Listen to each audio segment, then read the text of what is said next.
It's a IATA and ACI study that has clearly established that every dollar that's invested or every rupee that's invested in aviation has 6.5 times economic impact as far as the city and the GDP is concerned.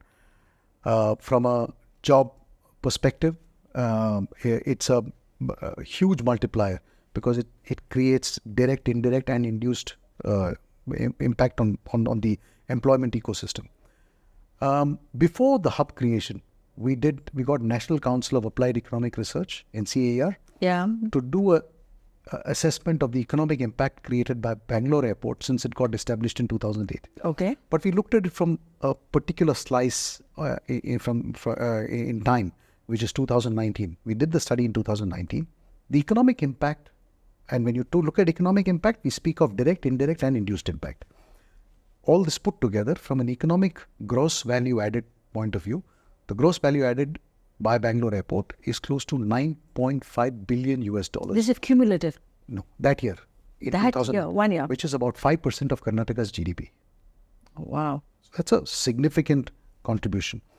From a job creation standpoint, while we speak about 38,000 direct jobs, the total direct, indirect and induced jobs put together is close to 0.3 million. Just below 300,000 jobs created. That's the sort of impact aviation has.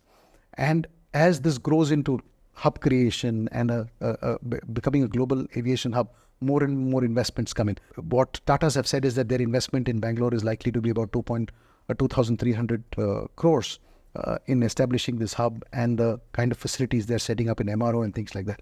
All that has a multiplier effect because the moment that MRO gets established, it'll create jobs. Then, of course, the cluster that supports it with several MSMEs, component manufacturers, all of that starts getting established around that. They will have their own job creation. They'll have their own economic value added. And it's a huge multiplier. And then, of course, every tourist that the airport brings in, right? Again has they are all spending money in the city. Everybody takes a taxi. Everybody goes and stays in a hotel. Everybody eats a meal. The effect goes right down to the farmer who's,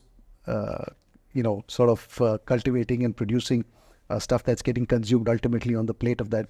Would it mean anything for the passengers, Hari, in terms of frequency of flight, the direct connectivity to international airports? What does it mean if, again, for the passenger side? I've often said this, that the number one product in aviation is actually frequency.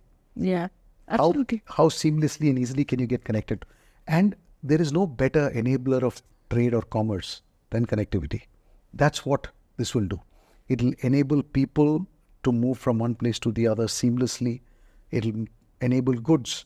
We often forget about cargo because when you think of an airport, we think about people and people experience, but we don't, it doesn't come very naturally to the mind that it actually could it's massive. And during a period like COVID, it was a lifesaver. Yeah. Getting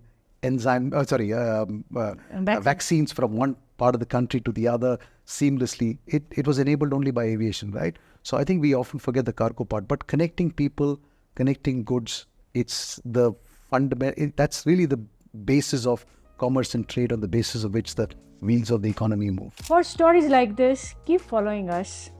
From Code to Culture, our podcast. Subscribe to our channel, follow us on social media.